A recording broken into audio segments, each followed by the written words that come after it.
Secret.Puppey.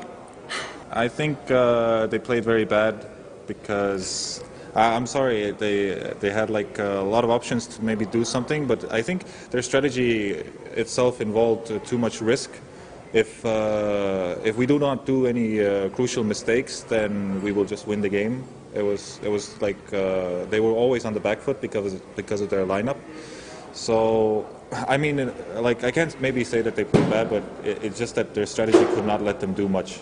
But maybe they could have just played better a little bit, and maybe it would have been much more of an even game, but it wasn't.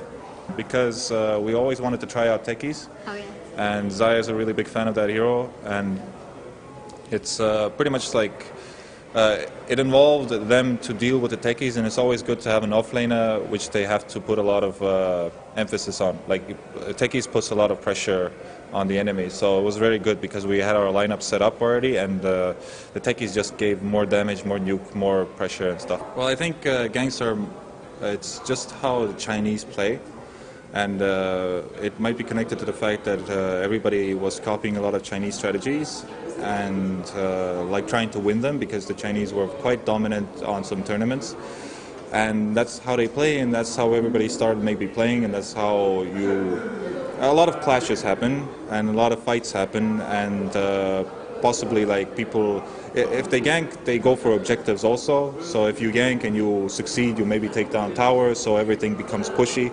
And push was always in Dota, no matter what. EG always used to push, a lot of teams used to push, Trobelius and everything. Push has always been in Dota.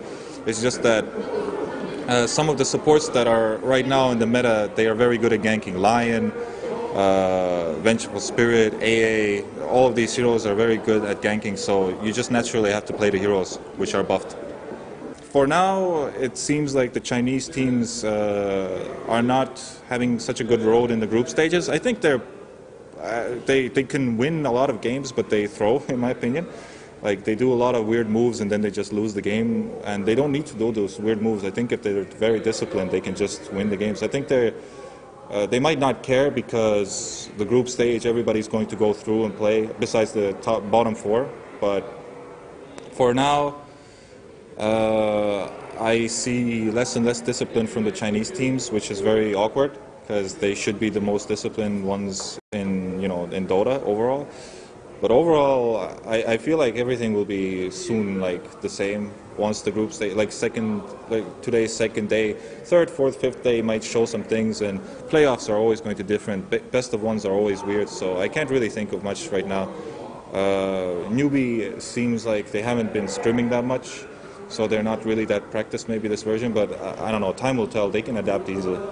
That game, I think I didn't understand my own draft, and I didn't understand the enemy's draft, so it was just a game where we just had to play.